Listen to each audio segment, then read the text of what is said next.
حکیم لقمان اللہ تعالیٰ کے بہت بڑے ولی گزرے ہیں. قرآن میں بھی آپ کے نام کا ذکر ہے جب آپ اپنے بیٹوں کو وصیت فرما رہے تھے.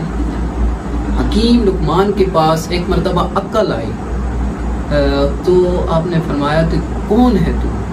کہتی ہے کہ میں عقل ہوں. آپ نے فرمایا تو کہاں رہتی ہے؟ کہتی ہے کہ میں انسان کے سر مائنڈ میں رہتی ہوں. اس کے بعد شرم آئی. آپ نے فرمایا کہاں رہتی ہوں؟ کہتی ہے میں انسان کے زیر چشم یعنی آئی آنکھ میں رہتی ہوں. میں بڑی نازک چیز ہوں. آپ نے فرمایا اچھا.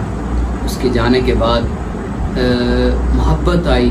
آپ نے فرمایا تو کون ہے اور کہاں رہتی ہے؟ کہتی ہے میں محبت ہوں اور انسان کے دل میں رہتی ہوں. میں بڑی نازک چیز ہوں. ان تینوں کے جانے کے بعد تقدیر آئی. آپ نے فرمایا تو کون ہے؟ کہتی ہے میں تقدیر ہوں. آپ نے فرمایا تو کہاں رہتی ہے؟ کہتی ہے کہ میں انسان کے سر میں رہتی ہوں. آپ نے فرمایا وہاں تو عقل رہتی ہے، تو کیسے رہتی ہے؟ تو کہنے لگی تقدیر کہتی ہے کہ جب میں آ جاتی ہوں نا وہ عقل ہی رخصت ہو جاتی. اس کے جانے کے بعد عشق آیا. آپ نے فرمایا کون ہے تو؟ کہتا ہے میں عشق ہوں. آپ نے فرمایا تو کہاں رہتا ہے؟ کہتا ہے کہ میں انسان کے زیر چشم آنکھ میں رہتا ہوں. آپ نے فرمایا وہاں تو شرم رہتی ہے، تو کیسے رہتا ہے؟ عشق کہتا ہے کہ ہاں وہاں شرم تو رہتی ہے لیکن جب میں آ جاتا ہوں نا، عشق جب میں آ جاتا ہوں تو شرم رخصت ہو جاتی ہے. اس کے بعد یوں ہی آخری مرتبہ طمع، جسے لالچ اور طمع کہتے ہیں، وہ آیا. طمع آیا.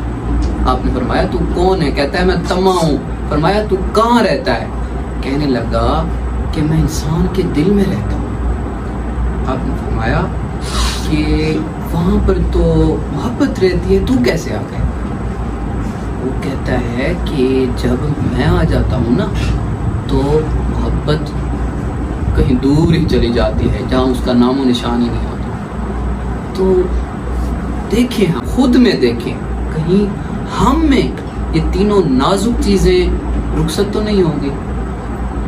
سوچئے گا ضرور، ذرا نہیں پورا سوچئے گا.